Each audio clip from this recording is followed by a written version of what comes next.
vídeo aqui no canal. Hoje eu vim reagir a um vídeo que vocês me pediram muito lá do canal do Celp, né? Que é Lore dos Demônios resumida, né? De LOL. Então, cara, bora lá ver. Esse é o segundo vídeo que eu tô vendo dele. O primeiro que foi falando sobre os vilões, né? Eu adorei demais. Agora bora ver sobre os demônios, né? Tem demônios bons também, será? Acho que não, né? Mas enfim. Porque aí tá falando aqui sobre demônios, mas o outro a gente falou sobre vilões. Enfim, cara, bora ver qual é a diferença, né? Mas antes de começar, queria pedir pra vocês, por favor, deixar o like, tá? Pra me ajudar aqui na divulgação. Se inscreve no canal se você ainda não estiver inscrito por aqui. Ativa o sininho de notificação pra você não perder os próximos. E se você gostar do vídeo, aproveita e compartilha com um amigo, que isso me ajuda bastante, tá bom? Bora ver. Salve, rapaziada, Celp na voz. E hoje vai ser um vídeo meio diferente do usual. Porque não é um, não é dois, não é três. São 4 personagens aqui hoje. Que hoje o vídeo é sobre os demônios. Os coisa ruim que tem no League of Legends. E antes de começar a história, Então, eu já vou adiantar pra ruins. vocês que esse vídeo vai ser muito grande. Então, se ajeita na cadeira, pausa o vídeo, A gente vai lá na gosta, cozinha, né? prepara um sanduichinho de presunto, esquenta um Nescau e volta aqui pra assistir Nescau depois. apareceu Quando se num fala café? de demônio no universo de League of Legends, existem 3 tipos. Tem o demônio primordial, temos os grandes demônios e tem os Azakana. Ah, mas e o Shaco? O Shaco, ele não é um demônio atualmente e ele não é nada na real. Esse bicho Como não assim? tem lore. A Riot não se decide o que ela faz com o Shaco, porque primeiro ele era um boneco assassino. Depois ele virou um demônio. Depois ele deixou de ser demônio. Aí ele voltou a ser demônio e deixou de ser demônio de novo. A biografia do Shaco, além de parecer que foi escrita em 2 minutos, não fala absolutamente nada do personagem. E a página de lore dele tá tão desatualizada que o resumo da biografia diz uma coisa e a própria biografia diz outra. O Shaco, ele tá num limbo tão grande que uma parte da comunidade de lore nem sequer considera ele canônico. Dito isso, vamos começar aqui então. Há muito tempo atrás, quando Runeterra ainda estava se formando, surgiu o reino espiritual e em seguida surgiram algumas entidades desse mundo. Dentre essas entidades, a gente tem o Homem Pálido de cabelos negros, que viria a se tornar os Kindred. A gente tem Nagakaborous, a deusa Kraken, que é adorada pela Illaoi. E a gente tem o que futuramente viriam a ser os demônios, que se alimentam de energias ruins dos humanos. Os demônios que foram surgindo ao longo do tempo, eles não nasceram na forma que eles estão no game. No começo, a grande maioria era mais uma presença, uma forma primordial do que um ser propriamente dito. Dentre eles, o grande demônio primordial, a primeira entre essas criaturas a aparecer, aquele que surgiu do primeiro grito da criação, que viu com seus próprios olhos a entidade da morte antes dela se dividir, foi Fiddlesticks. Ele foi o primeiro e em seguida começaram a aparecer os outros. Essa imagem aqui que saiu junto com o rework do Fiddlesticks, que tá numa qualidade incrível e super legível, é um estudo sobre os demônios que foi encontrado quando Noxus invadiu a fortaleza de Fyrelore. E como vocês podem ver, o demônio do medo, que seria o Fiddlesticks, está acima de todos. Em seguida vem os outros demônios, e em seguida vem os Azakana, que são uns bichos bem bosta comparado com os grandes demônios. Cada uma dessas criaturas se alimenta de uma energia humana diferente e, portanto, elas usam métodos diferentes para conseguir seu alimento. Me chame de rei, me chame de demônio.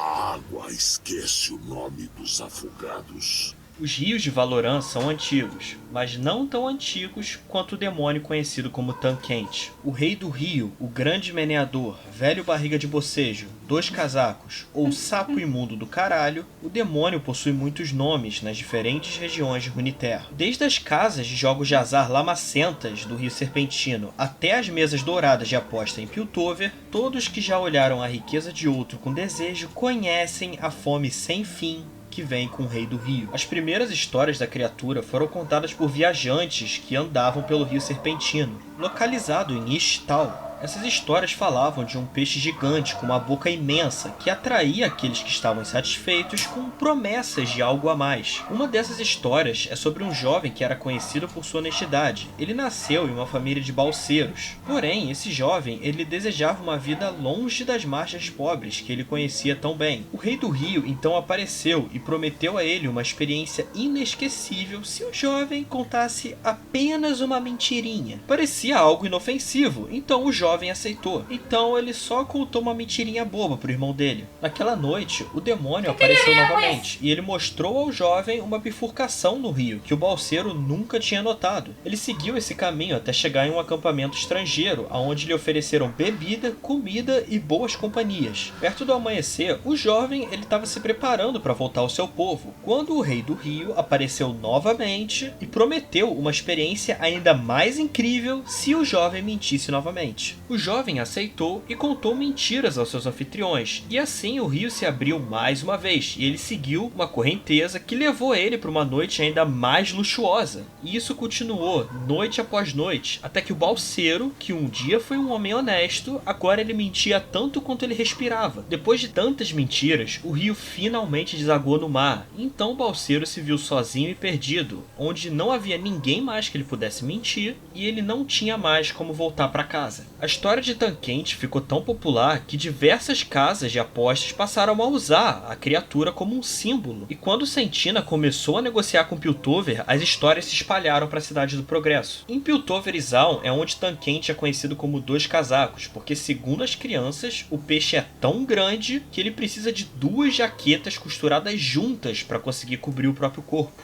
E em Piltover tem uma história muito famosa de uma inventora piltovense que teria feito um acordo com o rei do rio. De acordo com a lenda, Tânquente teria oferecido a essa inventora uma ideia tão extraordinária que certamente faria ela ser notada por algum clã rico de Piltover. Em troca, a única coisa que ele pediu foi uma mecha do cabelo dela. Parecia um ótimo negócio, então a moça aceitou. E funcionou, ela conseguiu um contrato lucrativo com o seu trabalho. Só que apenas uma invenção não era o suficiente para manter o contrato. Então Tânquente apareceu novamente para essa mulher e ofereceu outra ideia, só que dessa vez o preço foi um pouco mais alto. Em vez de só uma mecha de cabelo, ele pediu suas tranças, e quando a moça as entregou, ele as devorou ali mesmo. Mas mesmo assim, ela ainda não conseguiu encontrar a grande inovação que faria ela famosa, então esses acordos com o Rei do Rio se repetiram várias vezes. E o preço era sempre cada vez maior, primeiro uma mecha de cabelo, depois uma trança, depois um dedo, uma orelha. Até que chegou uma hora que a moça já não tinha mais nada pra dar, então ela só se ajoelhou e implorou pro demônio que fizesse aquilo parar. Tânquete riu e falou que a protegeria de si mesma, e então a engoliu viva. As lendas e histórias sobre o Rei do Rio são incontáveis, mas todos que as conhecem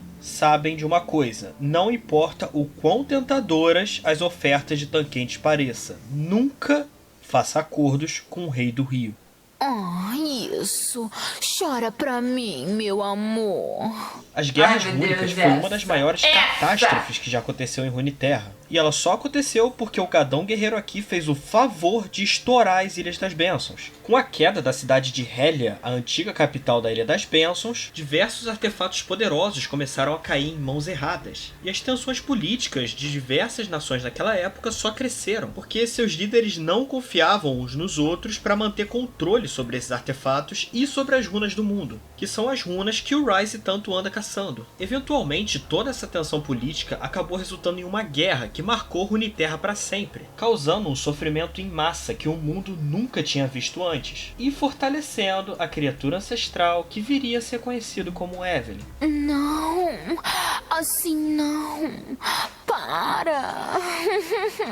A figura que hoje atende como Evelyn é um dos demônios primordiais, que até o momento não tinha forma, ela era só uma energia, um resquício de sombra que viveu durante séculos. Quando a população de Runeterra começou a experienciar a dor, o sofrimento e a miséria, essa sombra se agitou. Essa criatura começou a devorar toda a dor e agonia de Runeterra durante as Guerras Rúnicas, e para ela, esses sentimentos geravam um prazer indescritível. Com o tempo, essa forma primordial acabou tornando-se um demônio completo, um parasita espiritual que se alimentava das mais profundas emoções humanas. Porém, eventualmente, as Guerras Rúnicas chegaram ao fim, e a Evelyn ficou desesperada, porque ela já tinha ficado viciada naquele prazer. Então, se o mundo não iria mais fornecer seu alimento, ela mesma teria que fabricá-lo. Então ela começou a caçar, e no início era bem difícil. Ela não era muito experiente nesse bagulho de moldar corpo, então ela acabava se transformando numas paradas bizarras, e aí ninguém chegava perto dela, então ela não conseguia comer. Então Evelyn resolveu estudar as suas presas. Ela começou a observar os humanos. Ela adaptou seu corpo à forma que eles gostavam e começou a falar as coisas que eles queriam ouvir. Como resultado, ela acabou ficando Eles super queriam gostosa. ver isso, Quer dizer, com essa belíssima aparência que era praticamente irresistível a qualquer um. A Evelyn, muito ela bem. seria o equivalente ao conceito de súcubus no universo de League of Legends. Na lore, a Evelyn, ela atua exatamente como ela atua em game. Ela escolhe uma vítima, ela vai até essa vítima, ela seduz essa vítima, ela agarra essa vítima, ela tortura essa vítima e no fim ela mata. E se for o Kayle jogando, ela ainda tilta a vítima depois de morta. Inclusive, 2 de suas vítimas eram nada mais nada menos do que os pais de Shauna Vayne. Evelyn os matou, levando Vayne a se tornar o que ela se tornou, e agora Vayne caça Evelyn incessantemente para conseguir sua vingança. Porém, o sentimento que as guerras rúnicas causaram em Evelyn tinha sido um êxtase tão grande que a dor humana parecia nada perto daquilo. A dor que ela infligia às suas vítimas, dava um gás ali na hora, maneiro, mas depois passava. E por conta disso, Evelyn se encontra em constante caça, já que ninguém consegue satisfazê-la. Pelo menos até que o mundo entre em caos mais uma vez, e ela possa experimentar aquele êxtase da guerra novamente. A magia das sombras praticada por Zed e seus seguidores é uma magia proibida, Zed. tanto que antes do Zed se rebelar, os pergaminhos que continham esse conhecimento ficavam escondidos nas catacumbas do Templo Kinkou. Essa magia é proibida por um bom motivo, e esse motivo é Nocturne. Não se sabe ao certo se Nocturne, assim como Evelyn, é apenas uma presença que ganhou força durante as Guerras Rúnicas, ou se ele nasceu nesse período. Perto do fim das guerras, um grupo de magos desesperados para conseguir qualquer vantagem sobre seus inimigos, deixaram seus corpos mortais de lado e começaram a entrar no reino espiritual. Eles passaram a perseguir uns aos outros não só no campo de batalha, mas em planos que eram formados por emoções e pensamentos subconscientes. Nesses planos, as leis da realidade física não existiam e eles podiam lutar das formas mais malucas que eles podiam pensar. Existia um grupo de magos que era particularmente poderoso nessa área, e eram os Magos das Sombras. Esses magos, eles dominaram o plano espiritual por um período de tempo e lançaram o reino dos espíritos numa escuridão. Só que quando eles fizeram isso, eles acabaram fazendo uma merda, porque o pensamento de todo mundo acabou sendo tocado por essa escuridão. Ela sugou a vontade das pessoas e infectou seus sonhos com medos sem nome que os atormentavam dia e noite. Muita gente acabou ficando insana por causa desse tormento e acabou cometendo atos horríveis contra suas próprias famílias. Todo esse sofrimento, somado à magia das sombras, acabou sendo combustível para a criação de uma criatura fantasmagórica chamada Nocturne.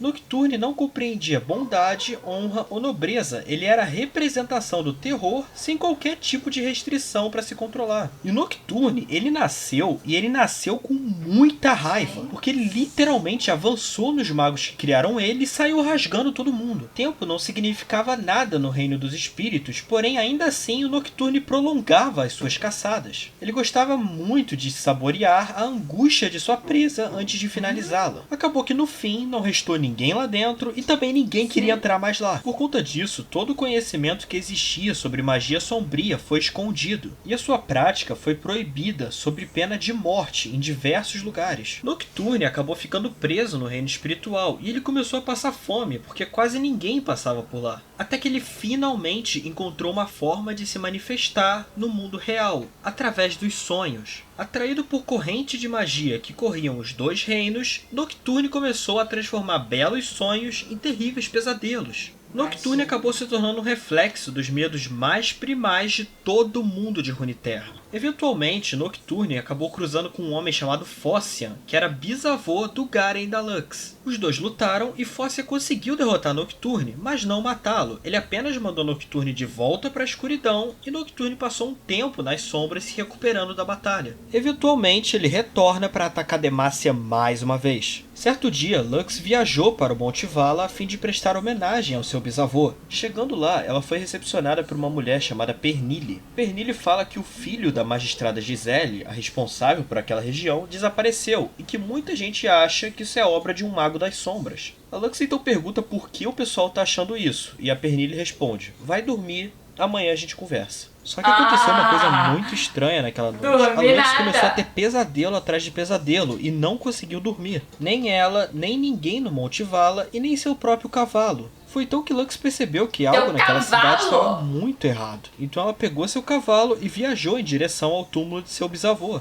Em determinado momento, a estrada se dividiu em uma encruzilhada. Um caminho levava para uma cidade madeireira. O outro levava para uma comunidade construída em volta de uma mina de prata. Entre essas duas rotas havia um caminho menor, quase que invisível, que era adequado apenas para cavaleiros solitários ou para quem estivesse a pé. O caminho era silencioso e durante ele uma magia sombria quase conseguiu fazê-la adormecer. Perto do fim da estrada, Lux encontrou 5 cavaleiros, sendo um deles seu irmão Garen. Por conta dos relatos de atividade paranormal no lugar e do moleque desaparecido, Garen reuniu 4 cavaleiros da vanguarda destemida e eles estavam lá para investigar isso. E a Lux, ela tinha falado que estava lá para visitar o túmulo do bisavô, só que isso era só desculpinha. Ela estava lá para tentar aprender mais sobre seu poder.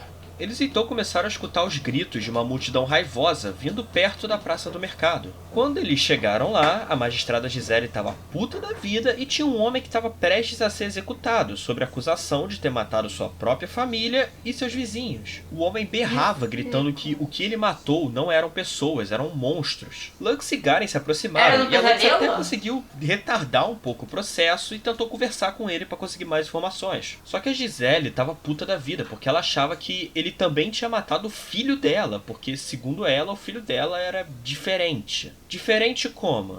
Vocês estão ligados o que é ser diferente em Demacia, né? Então, Garen então fala que já ouviu o suficiente, e ele ergue sua espada e ele mesmo mata o homem. A cabeça do homem rolou até os pés da magistrada, e delas começou a sair uma fumaça fantasmagórica que tomou forma. A criatura então se lançou contra Gisele, fazendo com que ela caísse de joelhos, chorando aterrorizada. Lux também caiu de joelhos, porque ela estava tendo visões sobre seus maiores medos. Todos os cidadãos ali presentes então começaram a cair um por um, e de dentro de seus corpos começou a vazar uma fumaça espectral que foi tomando formas. E cada fumaça que saía de cada corpo tomava forma de algo diferente. Algumas tinham forma de guerreiros noxianos, outras tinham forma de aranha, outras tinham forma de dragão. Nocturne estava criando essas criaturas espectrais, moldando elas a partir do maior medo de cada um ali. Garen reuniu seus cavaleiros e eles começaram a enfrentar essas criaturas. A Lux olhou pro Garen e falou: seguinte, segura eles aí que eu já volto. E se dirigiu ao túmulo de seu bisavô, aquele que tinha lutado contra o próprio Nocturne. Quando ela chegou lá, o túmulo dele estava rodeado de sombras e o cavalo não quis entrar. Então Lux desceu e foi sozinha.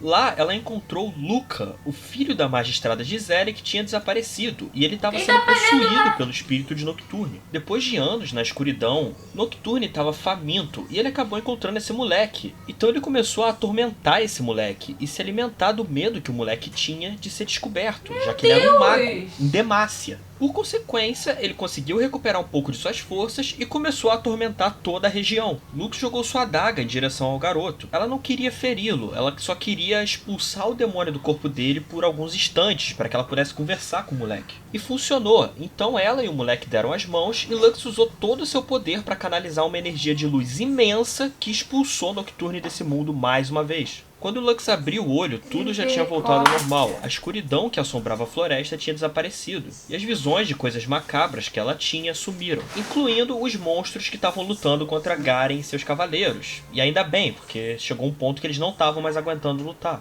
Lux então leva a Luca de volta à magistrada Gisele, e então ela e Garen vão embora, retornando assim à capital de Demacia. Só que a situação ainda não se resolveu totalmente, porque depois que Lux mandou o Nocturne de volta de onde ele veio, um outro carinha muito pior apareceu em Demacia. Quem foi esse pior?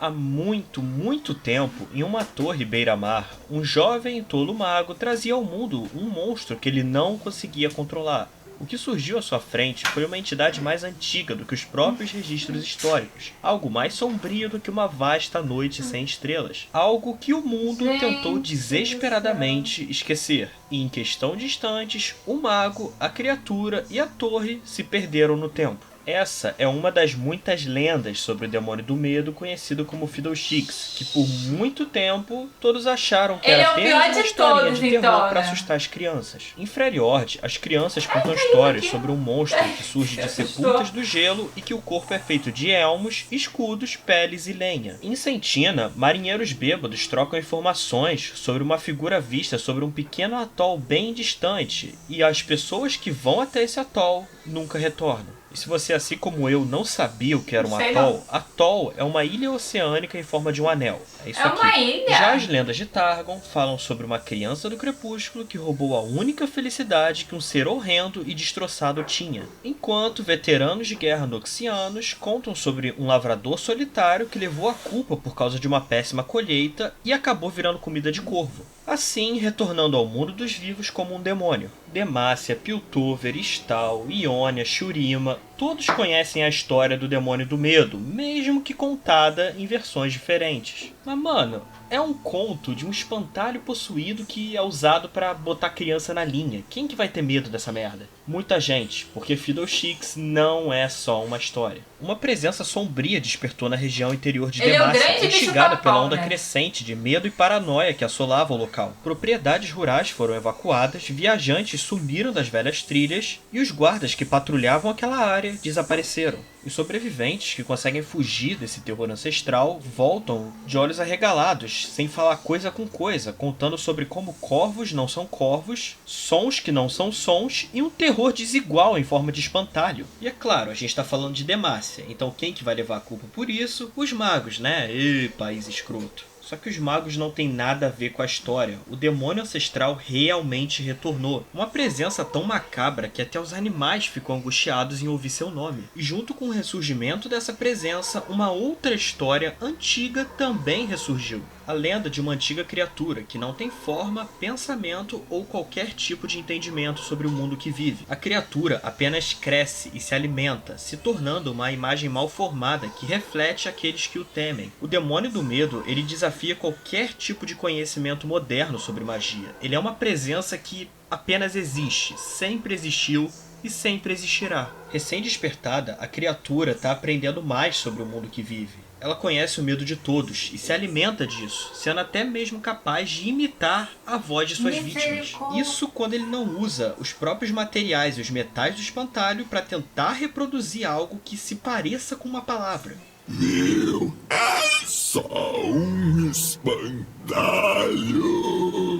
E sim, é por isso que a voz dele natural é tão fodida. Pelo menos é isso que as histórias dizem. Só que Fiddlesticks não é uma história. Fiddlesticks Ai, é meu real. Deus! E por hoje é isso, rapaziada. Valeu pra quem teve a paciência de me ouvir falando por 20 minutos. Se você gostou, deixa um like aí pra ajudar, que esse vídeo foi bem pesado de fazer. Se inscreve no canal se não for inscrito. E até semana que vem. Fui!